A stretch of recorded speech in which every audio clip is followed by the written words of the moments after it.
선택장애라는 말을 여러분 혹시 들어보셨습니까? 선택장애. 정식적으로 무슨 의학적 진단명이 있는지는 모르겠습니다. 하지만 흔히들 무언가 선택함에 있어서 잘 선택하지 못할 때 선택장애라는 말을 사용하는 것을 보았습니다. 쉬운 예로 식당에 가서 짜장면을 먹을지 짬뽕을 먹을지 선택하지 못할 때 사용하기도 합니다. 요즘은 짬짜면이라는 게 나왔습니다. 여러분 아시죠? 그래서 짬뽕과 짜장이 이렇게 반반씩 들어있는 게 있어서 그냥 같이 먹는 메뉴도 있습니다. 어떤 분들은 선택하지 말고 두 개 다 먹으면 된다고 하시는 분들도 있습니다. 짜장면이냐 짬뽕이냐 하는 것은 인생에 있어서 큰 문제가 절대로 아닙니다. 그냥 그날 먹고 싶은 것 먹으면 되지요. 하지만 인생에 있어서 중요한 결정이 앞에 있을 때 무언가를 선택한다는 것이 쉽지가 않습니다. 하나를 포기해야 하기 때문입니다. 이것을 선택하자니 저것이 아쉽고 저것을 선택하자니 이것이 아깝습니다. 이럴 때 가끔씩 기도 부탁을 받습니다. 어떤 길이 하나님이 원하시는 길인지 분별의 기도를 부탁하는 경우들입니다. 기도할 때마다 어떤 길을 가야 하는지 하나님께서 매번 명확하게 보여주시면 좋겠건만, 그리고 우리 귀에 들려주시면 좋겠건만 그렇지 않습니다. 그래서 더 분별의 영을 구합니다. 우리의 인생이 항상 갈 곳이 정해져 있어서 그곳을 향해 가는 인생이라면 얼마나 좋겠습니까? 하지만 우리는 어디로 가야 할지 모를 때가 있습니다. 무엇을 해야 할지 모를 때가 너무도 많이 있습니다. 무엇을 하나님께서 원하시는 것인지 분별하기가 어려울 때가 너무나도 많다는 것입니다. 교회 사역에 있어서도 그렇습니다. 교회의 머리는 분명히 그리스도이신데 그리스도이신 예수님께서 무엇을 원하시는지 분별하기가 어려울 때가 있습니다. 하나님의 뜻이라고 하면서 혹시 하나님의 뜻을 빙자한 내 뜻을 이루려고 하는 것은 아닌지 항상 돌아보아야 하는 이유가 여기에 있습니다. 분별의 영이신 성령님의 임재를 구해야 하는 이유가 여기에 있습니다. 우리의 일상에서도 마찬가지입니다. 예수 그리스도를 믿고 따른다고 하면서 예수님의 뜻을 우리의 일상에서 분별하지 못한다면 예수님을 따른다고 하는 것이 착각은 아닌지 돌아보아야 합니다. 짜장면과 짬뽕의 선택의 문제가 아닙니다. 갈 길을 분별하는 것은 우리의 생명과 연결되어 있습니다. 우리가 가야 할 길은 어디일까요? 우리가 갈 곳은 어디입니까? 하나님께서 우리에게 가라고 하시는 길은 어디인가요? 하나님께서 우리에게 원하시는 그 선택은 무엇일까요? 오늘 말씀을 통해 하나님께서 원하시는 길이 어디인지 함께 살펴보고자 합니다. 오늘 말씀의 제목이 여러분 무엇이지요? 갈 곳을 몰라 헤맬 때. 성경에서 야곱은 갈 곳을 몰라 헤맸던 대표적인 인물 중 하나였습니다. 야곱은 쌍둥이 형 에서로부터 장자의 권리를 산 후에 아버지인 이삭을 속이고 장자의 축복을 받았습니다. 그리고 외삼촌 라반의 집으로 도망을 갑니다. 도망가는 길에 밤이 되어 그는 광야에서 돌 하나를 베개 삼아 잠을 잡니다. 그곳이 어디지요? 그는 그곳에서 꿈을 꾸는데 하늘과 땅이 층계로 연결되어 있고 그 위에 천사들이 오르락 내리락 하는 것을 봅니다. 그리고 그 층계 맨 위에 하나님께서 계시는 것을 보지요. 그곳에서 야곱은 하나님으로부터 자손의 축복과 땅의 축복의 약속을 받습니다. 잠에서 깨어난 야곱은 그곳 이름을 베델이라고 지었는데 베델의 뜻은 하나님의 집이라는 뜻입니다. 베델의 뜻이 무엇이라고요, 여러분? 하나님의 집. 야곱은 그곳이 광야인 줄 알았습니다. 아무도 없고 아무것도 없고 오로지 돌만 있는 광야. 그곳에서 베개 크기의 돌을 베개 삼아 잠을 잤던 것이죠. 그런데 그 광야가 하나님이 계시는 하나님의 집이었던 것입니다. 하나님의 집이면 무엇을 해야 하나요? 하나님께 예배를 드려야 하지요. 그래서 야곱은 자신이 베고자 한 돌을 기둥을 삼고 그 위에 기름을 붓고 하나님을 예배합니다. 우리가 너무도 잘 아는 이 이야기에서 우리에게 말씀하고 있는 것은 광야인 줄 알았던 그곳이 하나님이 계시는 곳, 하나님의 집이었다는 것입니다. 도망자의 신세가 되어서 광야를 가로질러 외삼촌 집 방향으로 쉼없이 달렸던 야곱은 결국 하나님의 집 베델에 머물렀던 것이지요. 우리의 인생도 마찬가지입니다. 우리가 광야를 가로질러 가는 것과 같은 일들이 얼마나 많이 있습니까? 아무도 없는 것 같고 아무데도 도움을 받을 데가 없는 것 같아 보이는 인생의 여정이 사실은 어디입니까? 베델, 하나님의 집이라는 것을 우리는 기억해야 합니다. 우리의 삶의 여정이 베델이라는 것을 알게 되면 우리는 무엇을 해야 하나요? 우리의 삶의 여정이 우리 하나님의 집이라는 것을 알면 여러분 우리는 무엇을 해야 하지요? 바로 예배입니다. 야곱처럼 우리가 베고 잤던 베개를 기둥으로 삼아야 하지요. 우리의 소유가, 우리의 일상이, 그리고 우리의 꿈과 소망이 하나님께 드리는 예배의 기둥이 되어야 한다는 말씀입니다. 하나님의 집 베델은 하늘과 땅이 연결되어 있는 곳입니다. 저는 우리 교회를 향한 기도 가운데 베델의 기도가 있습니다. 하나님, 우리 교회가 베델이 되게 하여 주시옵소서. 하늘과 땅이 연결된 곳, 주님의 천사들이 오르락내리락 하는 곳, 그곳이 우리 교회가 되게 하여 주시옵소서. 그래서 주님의 성도들이 기도를 드릴 때 그 기도가 하늘과 연결되는 기도가 되게 하여 주시옵소서. 아멘. 아멘. 저는 우리 교회가 베델이라고 믿습니다. 야곱의 삶을 조금 더 살펴보겠습니다. 야곱은 외삼촌 라반의 집에서 20년을 살았습니다. 그리고 그는 가족들을 거느리고 고향으로 도망오지요. 그곳에서는 그 고향에서는 형 에서가 기다리고 있었습니다.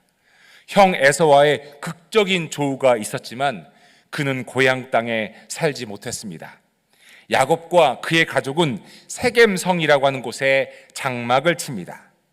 그런데 오늘 읽은 본문의 전장인 창세기 34장을 보면 야곱 가족에게 안 좋은 일이 생깁니다.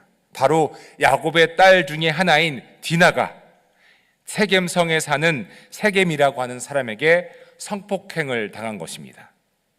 야곱의 아들들 중에 시므온과 레위가 이 일로 인해 세겜성의 남자들을 다 죽였습니다. 디나와 세겜의 결혼을 전제로 세겜성 남자들에게 할례를 요구했고 결국 할례를 받고 회복 중이던 세겜성 남자들을 야곱의 아들들이 가서 쳐 죽인 것이지요. 이 일로 인해 야곱과 그의 가족들은 더 이상 그곳에 살 수 없게 된 처지가 되었습니다. 야곱의 한탄을 한번 들어보시기 바랍니다. 너희는 나를 오히려 더 어렵게 만들었다. 이제 가나안 사람이나 브리스 사람이나 이 땅에 사는 모든 사람이 나를 사귀지도 못할 추한 인간이라고 여길 게 아니냐. 우리는 수가 적은데 그들이 합세해서 나를 치고 나를 죽이면 나와 나의 집안이 다 몰살당할 수밖에 없지 않느냐. 야곱의 한탄스러운 마음이 이해가 됩니다. 아버지 이삭의 집을 떠나서 평생을 자신의 집 없이 떠돌이 생활을 했던 야곱이 이제는 정착하는가 했는데 정착하지 못하고 다시 머물 곳이 없게 되었습니다. 다른 사람들로부터 몰살당할 위기에 처해서 또 그 위기를 벗어나려면 도망쳐야 했기 때문입니다. 도망이라고 하면 야곱은 이력이 났을 것입니다. 아버지 이삭의 집에서 도망을 쳤고 외삼촌 라반의 집에서 20년을 살다가 도망을 쳤습니다. 그는 그렇게 도망자의 삶을 살았습니다. 그런데 또 도망을 가게 된 것이지요. 야곱의 한탄이 이해가 됩니다. 어디로 간단 말입니까? 어느 곳에서 불러주고 어느 곳에서 그를 환영한단 말입니까? 이런 상황에서 오늘 본문의 말씀이 이어집니다. 오늘 본문의 첫 구절을 보시겠습니다. 하나님께서 야곱에게 말씀하셨다. 사랑하는 교우 여러분, 하나님은 신실하십니다. 아멘? 아멘. 하나님이 신실하시다고 하는 것은 어제나 오늘이나 내일이나 동일하신 하나님이라는 뜻입니다. 히브리서 13장 8절은 이렇게 말씀하고 있습니다. 예수 그리스도께서는 어제나 오늘이나 영원히 한결같은 분이십니다. 아멘. 제가 하나님께서 야곱에게 말씀하셨다의 말씀으로 하나님께서 한결같다고 말씀드리는 이유는 갈 곳 없는 상황에서, 도망칠 수밖에 없는 상황에서 말씀하시는 하나님이시기 때문에 그렇습니다. 야곱의 인생을 보면 비록 야곱은 자신의 고향을 떠날 수밖에 없었고 도망자로 나그네로 살 수밖에 없었지만 야곱의 어려운 상황이나 역경에서 항상 말씀하시는 하나님이셨습니다. 오늘 읽은 본문 말씀에서도 마찬가지입니다. 또 도망가야 하는 신세가 되었고 어디로 가야 할지 모르는 신세가 되었을 때, 그때 하나님께서 야곱에게 말씀하셨습니다. 하나님은 야곱의 한탄에 귀를 닫지 않으셨죠. 야곱의 한탄에 하나님은 눈을 감지 않으셨습니다. 상황은 변하고 환경과 조건은 변하지만, 시간도 변하고 공간도 변하지만 변치 않으시는 분, 오직 한 분, 하나님이십니다. 그러기에 하나님이 야곱에게 말씀하셨다. 이는 하나님의 신실하심을 보여주고 있는 말씀입니다. 오늘날에도 여러분 똑같습니다. 왜요? 왜 똑같습니까? 하나님은 변치 않으시니까요. 갈 곳을 몰라 헤맬 때 하나님이 야곱에게 말씀하셨습니다. 갈 곳을 몰라 헤매는 우리에게도 하나님께서 말씀하십니다. 하나님이 우리에게 뭐라고 말씀하시는지 야곱에게 하시는 말씀을 통해서 살펴보겠습니다. 이렇게 말씀하셨습니다. 어서 베델로 올라가거라. 거기에서 살아라. 내가 너희 형 에서 앞에서 피해 도망칠 때 너에게 나타나는 그 하나님께 제단을 쌓아서 바쳐라. 하나님께서 야곱에게 갈 곳을 일러주십니다. 어디지요? 바로 베델입니다. 아까도 말씀드렸지만 베델은 야곱이 도망자의 삶을 시작할 때 하나님을 만났던 하나님의 집이었습니다. 하나님은 야곱에게 그 베델로 돌아가라고 말씀하시는 것입니다. 하나님을 만났던 장소, 돌을 베개 삼아 잠을 잤던 장소, 결국은 하나님이 계시는 하나님의 집인 예배의 장소, 하나님은 야곱에게 예배로 돌아가라고 말씀하십니다. 간절히 도망가던 그때에 하나님을 만났던 장소로 돌아가라고 하시는 말씀입니다. 사랑하는 교우 여러분, 결국 갈 곳을 몰라 헤맬 때 우리는 예배의 장소로 돌아가야 합니다. 우리는 하나님을 만나는 장소로 돌아가야 합니다. 세상에 찌든 때를 벗고 오직 하나님만을 높이는 예배의 장소로 돌아가야 합니다. 야곱은 베델로 가라고 하신 하나님의 말씀을 듣고 그 말씀이 무엇을 의미하는지 즉시 알았습니다. 그래서 그는 가족들에게 이렇게 말을 합니다. 너희가 가지고 있는 이방 신상들을 다 버려라. 몸을 깨끗이 씻고 옷을 갈아입어라. 하나님이 기뻐하지 않으시는 모든 것을 다 버리라고 하는 뜻입니다. 세상에 물들어 있던 모든 것을 다 버리라는 의미입니다. 하나님께로 돌아가야 한다는 뜻입니다. 결국 갈 곳을 몰라 헤맬 때 우리가 가야 할 곳은 하나님이 계신 곳, 하나님을 만나는 곳, 예배의 장소가 우리가 가야 할 곳이고, 그곳으로 가기 위해 우리는 세상의 기준, 세상의 가치 판단, 세상의 것들을 가지고 갈 수 없음을 말씀을 통해 보여주고 있습니다. 이어서 야곱은 가족들에게 이렇게 말을 하지요. 이제 우리는 이곳을 떠나서 베델로 올라간다. 거기에다 나는 내가 고생할 때 나의 간구를 들어주시고 내가 가는 길 어디에서나 나와 함께 다니며 나를 보살펴 주신 그 하나님께 제단을 쌓아서 바치고자 한다. 갈 길을 몰라 헤매던 야곱이 가야 할 곳이 이제 정해졌습니다. 그곳은 하나님께 예배드리는 장소, 하나님의 집 베델이었습니다. 그곳에서 하나님을 예배하는 것, 이것이 야곱이 갈 곳을 몰라 헤맬 때 가야 했던 곳이었습니다. 사랑하는 교회 여러분, 예배는 우리가 돌아가야 할 자리입니다. 이곳에 나와 함께 예배드린다고 하는 것은 우리가 베델로 돌아왔음을 의미합니다. 마음속에 여러 가지 분주한 마음이 있을 수가 있습니다. 세상의 것들 때문에 여러 가지 복잡한 마음들이 있을 수가 있죠. 혹은 교회 사역 때문에 예배 후에 뭐 해야 되는데 이런 생각들이 우리 마음을 지배할 때도 있죠. 예배 앞에서 모든 것을 다 버려야 합니다. 예배 앞에서 모든 것을 다 버려야 하지요. 세상의 모든 생각들, 세상의 모든 찌든 생각들, 그 모든 것들을 다 예배 앞에서 버려야 합니다. 왜냐하면 우리는 온전히 하나님께 돌아와야 하기 때문에 그렇습니다. 우리가 돌아와야 할 곳은 예배입니다. 아침에 목사님들과 함께 모여서 기도할 때 여러분 무엇을 기도하는지 아십니까? 목회자들이기 때문에 예배를 인도해야 하고 예배 시간에 설교를 해야 하지요. 하지만 예배를 인도하고 예배 시간에 말씀을 선포하는 설교자 이전에 목회자들도 누구입니까? 하나님 앞에서 예배 시간에 철저한 예배자이어야 합니다. 사람을 보아서는 안 됩니다. 김유진 목사님 나는 좋아, 난 김유진 목사님 나는 싫어, 이런 마음이 예배 시간에 있어서는 안 됩니다.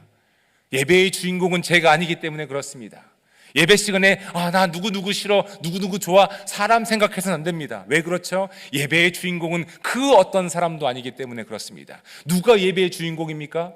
누굽니까 여러분? 입술로 고백해 보시기 바랍니다. 누구죠? 하나님이십니다.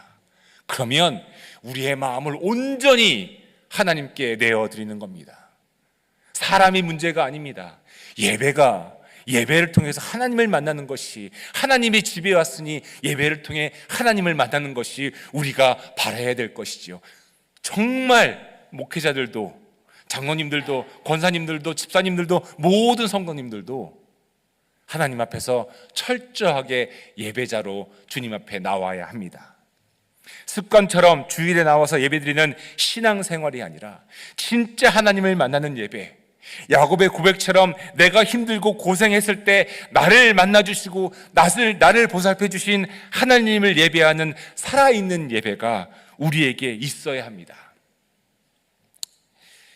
아침마다 우리 목사님들 모여서 함께 기도하는 내용이 있습니다. 그것은 하나님을 예배하러 오는 모든 하나님의 자녀들이 예배를 통해 하나님을 만나게 해달라는 기도입니다.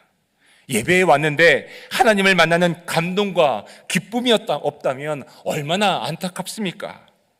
예배의 어느 순간일지는 모르겠습니다. 함께 찬양을 부를 때일지, 회중의 기도를 드릴 때일지, 우리 찬양대의 찬양을 들을 때일지, 설교 말씀을 들을 때일지, 아니면 축도 때일지, 하나님의 은혜의 순간이 언제일지는 모르지만 분명 예배를 통해 우리는 하나님을 만나야 합니다. 그리고 우리가 예배하는 그 시간이, 우리가 예배하는 그 장소가 베델, 즉 하나님의 집임을 알아야 합니다. 교회에서 사역이 아무리 많고 바빠도 그 어느 것보다 예배보다 그 어느 것이 예배보다 앞설 수가 없습니다. 하나님께 예배하지 않는 사람은 절대로 하나님께서 기뻐하는 사람이 아닙니다. 예배는 내가 가능할 때 하고 바쁠 때는 하지 않아도 되는 선택사항이 아닙니다. 결국 모든 인생의 핵심은 하나님을 예배하는 것이죠. 하나님을 예배하는 것이 모든 일의 기본이고 기초입니다. 갈 곳을 몰라 헤매던 야곱에게 하나님은 이것을 일깨워 주셨습니다. 베델로 가거라, 나의 집으로 가라, 나를 예배하라, 너의 삶에서 예배가 살아나게 하라, 세상의 것, 우상의 것 다 버리고 나에게 오라.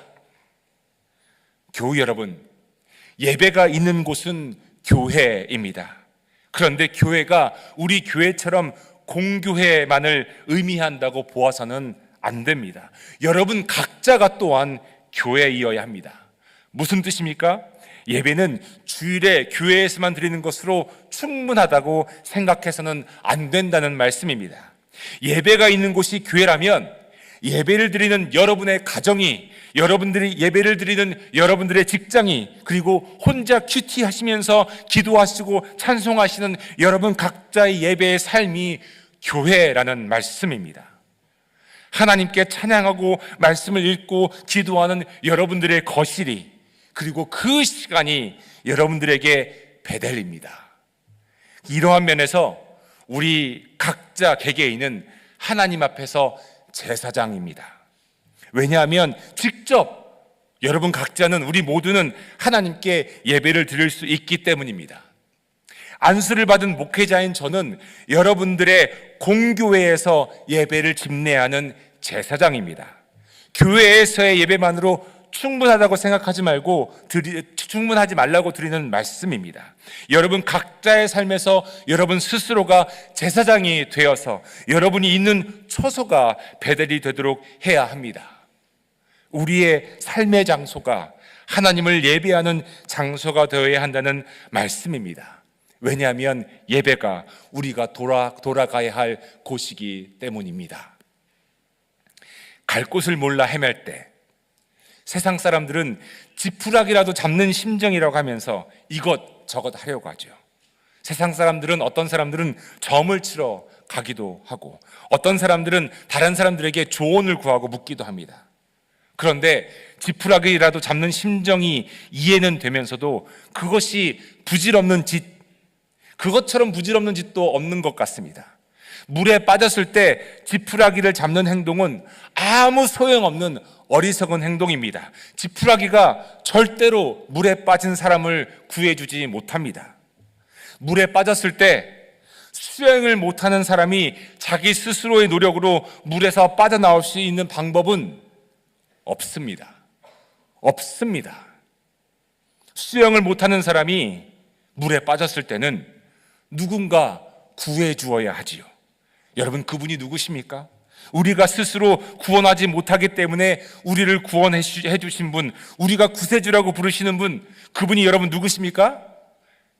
예수 그리스도이시지요. 구원자가 있는데 왜 지푸라기를 잡습니까? 지푸라기를 잡는 것은 구원자를 믿지 못하는 불신의 잘못이지요. 결국 우리는 구원자를 잡아야 됩니다. 우리는 우리의 구원자에게로 돌아가야 합니다. 우리의 구원자 예수 그리스도께 돌아가는 방법은 베델로 올라가는 것입니다. 형 에서로부터 도망하여 한 번도 만난 적 없는 외삼촌 라반의 집으로 도망가는 그 길에서 하나님을 만난 장소 베델, 그 베델로 돌아가는 것입니다. 베델이 어디입니까? 예배의 장소입니다. 하나님을 만나는 장소입니다.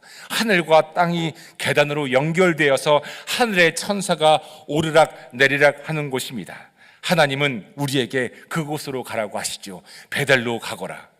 너의 거실을 베델로 삼아라. 너의 안방을 베델로 삼아라. 너의 직장의 책상을 베델로 삼아라. 너의 침실을 베델로 삼아라.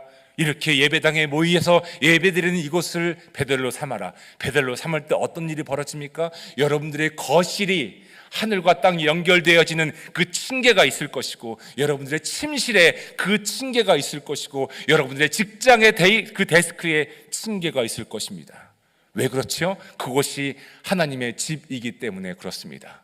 우리가 돌아가야 될 곳이 어디입니까? 예배입니다. 사랑하는 교우 여러분, 갈 곳을 몰라 헤맬 때 우리가 가야 할 곳, 하나님이 참으로 부르시는 그 장소, 예배의 장소 베델, 여러분들의 가정을 여러분 베델로 삼으시기 바랍니다. 여러분들의 가정에서 하나님을 예배하는 겁니다. 여러분 각자 하나님을 예배하는 겁니다. 성경을 펴고 말씀을 읽고 찬송을 펴고 여러분 좋아하는 찬송을 부르고 그리고 기도하는 거지요. 그럴 때 그 장소가 베델이 됩니다. 그곳으로 가라고 하나님께서 말씀하는 것이죠. 이제 말씀을 정리하고자 합니다. 야곱과 그의 가족들은 세겜성에 더 머무를 수가 없게 되었죠. 주위의 다른 사람들로부터 환대는 고사하고 생명의 위협을 느껴야 했던 그 상황이었습니다.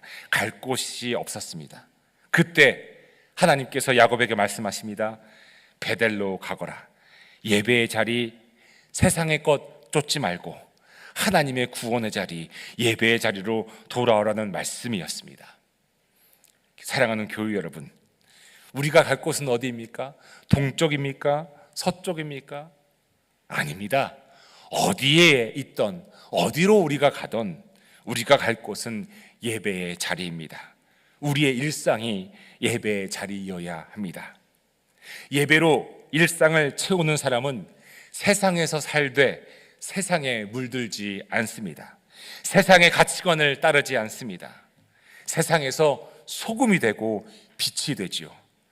간절히 바라기는 우리 사랑하는 와시턴 한인교회 모든 교우님들과 또 방송으로 예배에 참여하고 계시는 모든 성도님들 모두가 예배의 자리, 구원의 자리로 돌아오시고 예배의 자리를 지키시기를 간절히 바랍니다. 우리의 일상이 세상의 것들로 채워지는 일상이 아니라 하나님을 높이고 하나님을 찬양하는 예배로 채워지기를 간절히 바랍니다. 그럴 때 우리를 구원하신 예수 그리스도의 십자가의 은혜와 능력을 매 순간 경험하는 저와 여러분, 우리 모두가 될 것입니다. 우리의 갈 곳은 예배의 자리입니다. 우리가 있어야 할 곳은 하늘과 땅이 맞닿은 곳, 주의 천사가 오르락내리락 하는 곳, 하나님의 집 베델입니다. 우리 교회가, 여러분들의 가정이, 여러분들의 직장이, 여러분들의 일상이 베델이 되기를 간절히 소망하며 축복해드립니다.